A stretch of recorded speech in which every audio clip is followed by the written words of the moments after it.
The Start to Finish Reloading series is brought to you by epintegrations, home of the EP 2.0 brass annealer. They can anneal from 300 blackout to 50 BMG and everything in between while having to add or remove any parts, and can adjust in less than 30 seconds from cartridge to cartridge. Also, the home of the epintegrations lockdown reloading block, the last reloading tray you will ever need. And it's fully adjustable, just under 223 and just over 375 shy tack, and it can adjust in less than 1 second. For further information, check out the description box below for www.epintegrations.com. Enough said, let's get this going. Now, in an effort for those guys that are absolutely new to the game to try explain what is fireform brass, what is headspace, and how to bump back that particular headspace from fireform using tools such as bump gauges, such as this, there's a reason why they use brass in ammunition. It's malleable, expands really well, and it seals off tremendously well in that firearms chamber. When that powder ignites with roughly 50,000 pounds per square inch, it excessively pushes out that brass. The brass grows in length, the width of the body grows and seals off in that firearms chamber, and that brass has now become fireform to that particular chamber. And then you eject it and you can measure it, and it's repeatable. And it's no joke, within 1/1000th of an inch of repeatability. And you can measure that fireform headspace, which is the distance from the base of the brass or the bolt face to the datum line, which is an imaginary line roughly halfway down the shoulder of the brass itself. And you can use what's called bump gauges to measure that amount of fireforming. And there's a reason why I don't use case gauges anymore for bottleneck rifle cartridges, because I reload for my firearms chamber. I don't reload for a case gauge. I do use case gauges and barrel plunk tests when it comes to pistol ammunition. I will use case gauges for that purpose, but when it comes to bottleneck rifle cartridges, I do not use case gauges. Like I said, I reload for my rifle's chamber. I don't reload for a case gauge. And what these bump gauges do is they clamp onto your calipers, and you can insert your piece of brass here. Matter of fact, I'll get this zeroed out. And I can measure that distance from the base of the brass to that datum line. And you can see this is coming out to 1.4585. We'll just say 459. Now keep in mind that this brass that I'm about to reload was not fired out of my firearm. This was fired out of a military grade firearm that has a very excessive headspace on it. Matter of fact, I'm going to grab another piece of brass here. We're going to measure this, and you can see it's even more. It's 1.460. Well, when it comes to reloading for my 20-inch varmint bull barrel that has a wild chamber, my brass, when that powder ignites and that brass expands and custom seals off in that particular firearms chamber, my chamber, not your chamber. We own the exact same rifle. Yours might not fireform at 1.454. Yours might fireform at 1.456.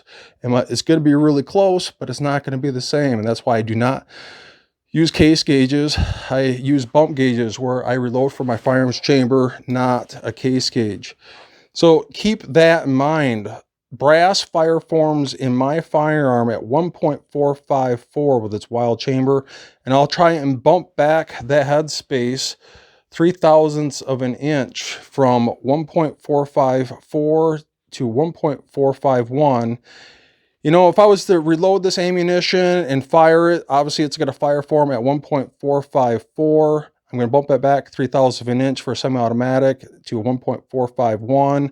But keep in mind that this ammunition was not fired out of my firearm, was fired out of a military grade firearm with a very excessive headspace. There's a reason why they do that, most likely for full auto reasons. They want to make sure that this ammunition is going to perform in that firearms chamber and it's not going to get stuck. And they'll put a very generous headspace on this brass when this fire forms in that particular chamber of that most likely M16. And this is coming out at 1.460. Let me grab another piece here. This piece is coming up to 1.4575, we'll just say 458. And I need to bump all of this brass back to not where my firearm fire forms at 1.454, but I need to go 3/1000 of an inch down past that at 1.451. You can see some of these pieces out of this brass is damn near 1.460. I'm going to grab another piece, see what this one comes up with. So this one's even more, 1.4615. It's very excessive. And I need to bump this back damn near 0.010 of an inch. So that is a long way to bump this brass back. Now, when I resize this brass and I get this all resized down to 1.451, and then I refire, it only needs to grow 0.003 of an inch, and then I just bump it back 0.003 of an inch because it's now fired on its second firing out of my firearm. Not something I purchased offline that had an excessive headspace. So as you can see, some of this headspace is massively excessive, 1.4605. You know, some of these pieces are massive, 1.4665. You know, well over 0.010 of an inch of where my particular firearm fire forms at. And that's where annealing really comes into play.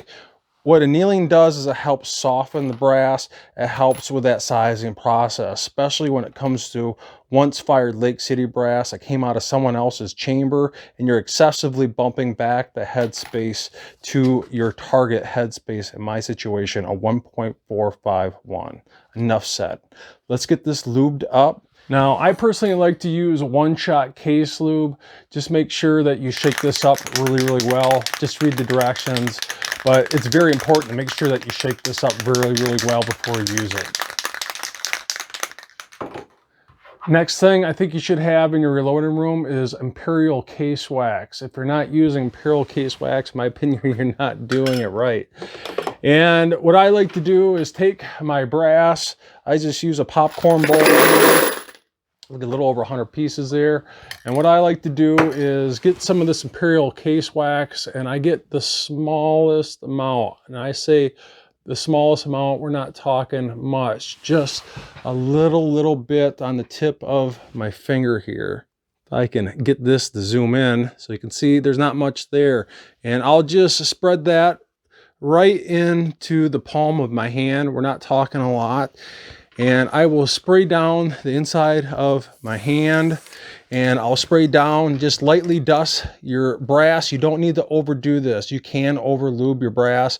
I'll just do a light dusting and take that hand that has Imperial case wax and just run that brass through my hand. Once again, just hit up the palm of my hand, lightly dust this brass. And obviously what I'm doing, I'm slowly transferring that minute amount of Imperial case wax, or really razor thin layer of it, over this brass and transferring it from the palm of my hand to the brass itself. Lightly dust the brass once again. And I'll do this about 2 or 3 more times, just lightly dusting it.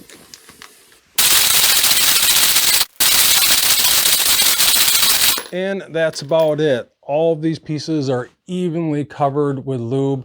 And if you skip this part of the reloading process and not lubing your brass, you're gonna figure out how to use a stuck case removal tool. And trust me, it is not fun whatsoever. So what I like to do is just let this dry. Either you can hit this up with a compressed air or just let it air dry for about 10 minutes, and then you can full length resize it.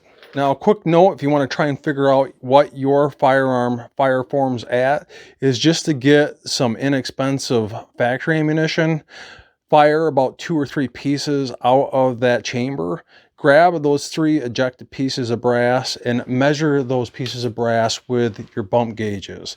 And that will give you a really good idea of what your particular firearm chamber fire forms at. So once again, quick recap for those that are absolutely new. Out of my rocker arms, 20-inch varmint bull barrel. Fire forms at 1.454 for headspace. And I bumped back 0.03 of an inch from that to 1.451. At least that is my target headspace. All right, so for at least initially setting up my die, what I like to do, at least with the Forster coax press, is I'll screw this down until it comes in contact with the shell plate, and then I'll back this off ever so slightly. So coming in contact, backing this off roughly. That's where the coax press really comes into play, is you can take your die in and out of the press, and it's got some free float to it in order to improve the concentricity of that resized brass. It free floats to the left and right and front to back.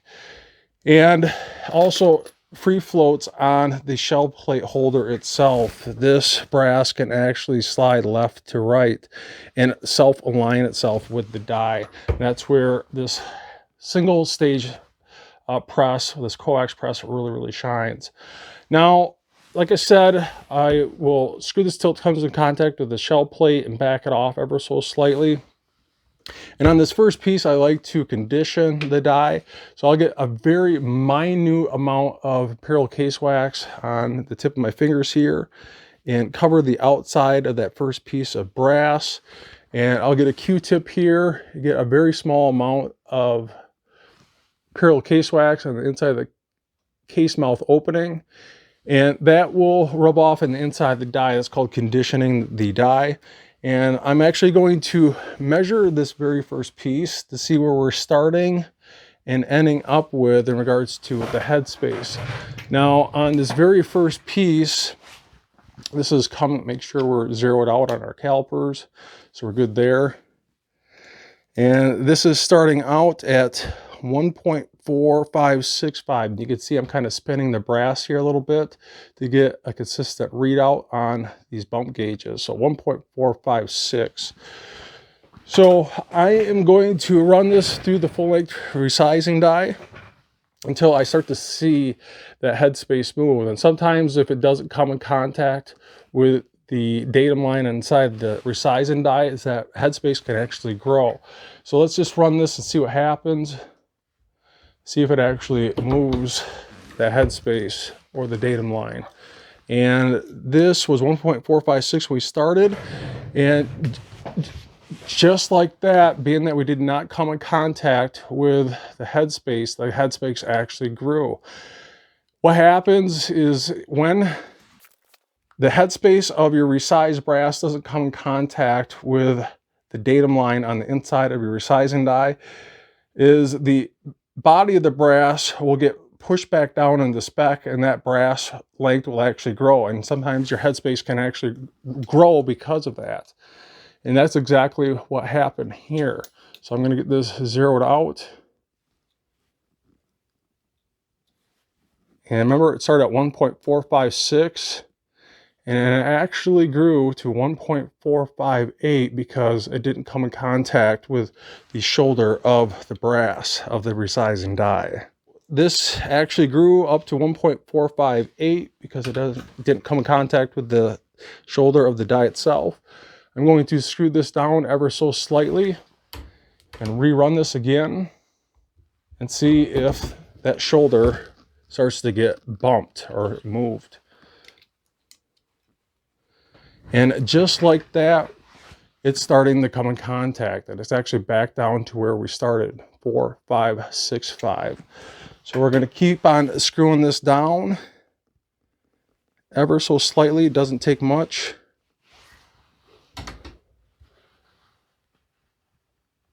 And running your press handle consistently is the name of the game if you want a consistent headspace bump. I make sure you can see I come down. I don't excessively push down on this handle as I run this press handle. And see where this came up with. So this is still 1.4560. I'm going to screw this down again ever so slightly. A little more imperial case wax here.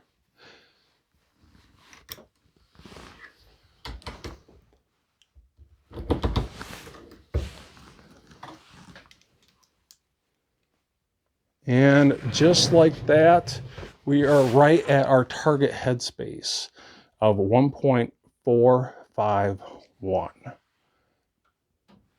All right, so we're going to grab another piece here and see if we can repeat that bumped headspace. And this next piece came out to exactly 1.451. That is awesome. All right, let's try another piece here. And we're going to measure this one before and after. So this one is 1.4585. And it is exactly 1.451.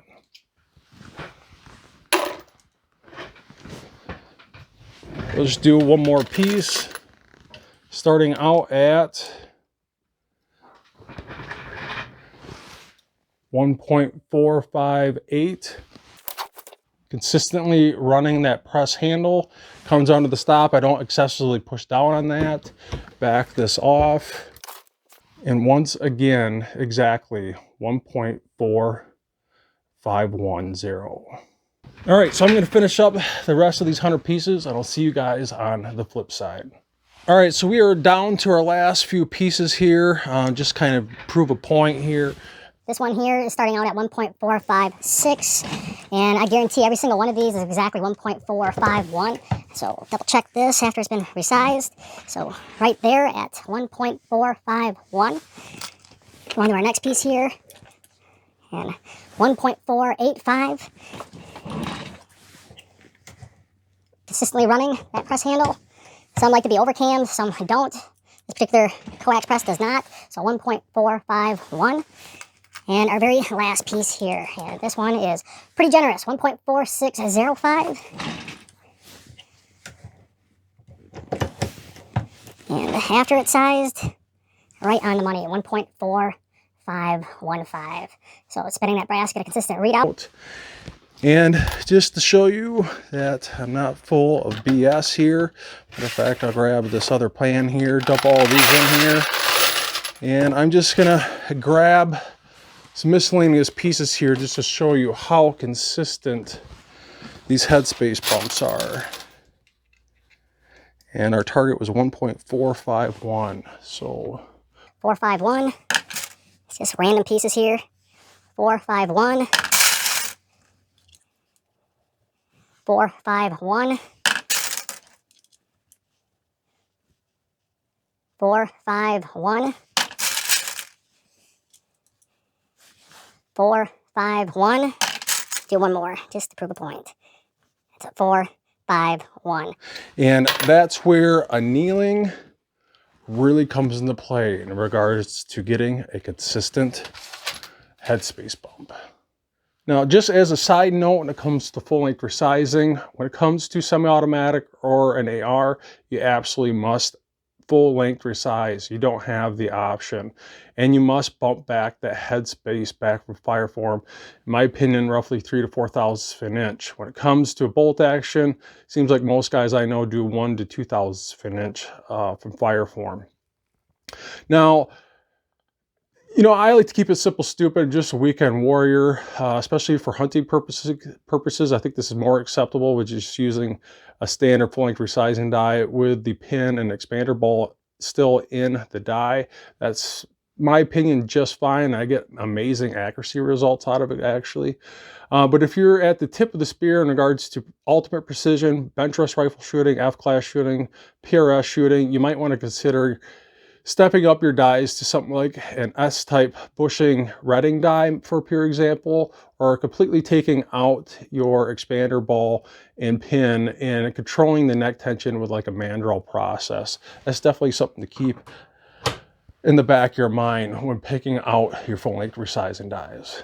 Now, if you want your dies to last, especially to get consistent results like this, it's really important to keep your dies clean. Every time I'm done reloading, I like to pull out that pin. I like to personally keep brake cleaner that's non-chlorinated, do the heavy lifting here of just general cleaning, spray the outside, the inside, get some Q-tips here, and I'll clean the inside of these dies. Make sure you push them clean up within the neck of that resizing die and just clean out all that goop. You can see some of that residue even with clean brass. And I'll just clean these out, and usually I hit up my pin and expander ball, get that nice and clean, and finish this up with dry lube.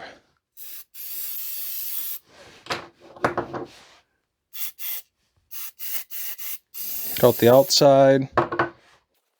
And once again, why I like using kitchen countertop for a bench surface, I have nothing but brake cleaner and dry lube on this. Try doing that with your wood polyurethane bench top. And if you don't want your dies to rust, just a quick note, what I like to do personally is I get a Ziploc bag, I get a little chunk of cardboard, I'll actually soak that cardboard down with some WD-40, and I'll soak the inside of the bag with WD-40, just kind of rub that around on the inside of the bag. Throw that piece of cardboard that's soaked in WD-40 inside that bag, and I guarantee you, your dies will never rust. So we are back to removing all this lube off this brass. And the quickest way to do that, especially when you're doing bulk amounts of brass like this, is just to clean it once again. And you know, if you're only reloading maybe 10 or 20 pieces, you could probably do it by hand, especially with some brake cleaner. But when you're starting to get into 100, 200 pieces, just the quickest way to get that lube back off that brass is to clean it once again. So we're going to run this through the tumbler once again and get the hottest water out of my tap. And I'm just going to put another squirt of Dawn in here. I don't have to go overboard. This brass is pretty much already clean. I don't even really need to run any Lemmy Shine or the citric acid on the second wash. It's pretty much clean already. So I'm just going to use Dawn and hot water. And like I said, being that this brass is pretty much clean, I'm just going to go roughly about 45 minutes.